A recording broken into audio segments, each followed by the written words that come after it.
Öyle bir şey olur mu acaba? Olursa diyoruz yani. Öbürü Olursa. o 4 yıllık okuyan 4 yıl o 2 yıl bitirdi. Evet. 2 yıl memurluk yapıyor. 2 yıldır. O 4 yılı bitiriyor. Hala bir atanamıyor. Şimdi benim Mustafa Hala boşta. diyordu ki ben buradan işte biraz daha şey yapıp da ziraat mühendisliği okuyacağım diyordu. 2 yıl daha uzatacağım diyordu. Geçen gün bir tanesi dedi ki hayatta uzatmasın dedi. Hiç uzatmaya gerek yok dedi. Yüzlerce binlerce ziraat mühendisi boşta dedi.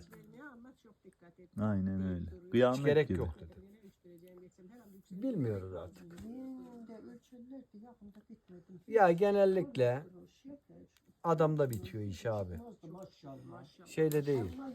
Bölümünde şunda bunda değil. Sen çalışkansan eğer çalışacaksan görevine sadıksan boşta kalmazsın. İlla çıkar da işte istediğin şartlarda pozisyonda olur mu? Yoksa iş var. Hayırlısı bakıyor.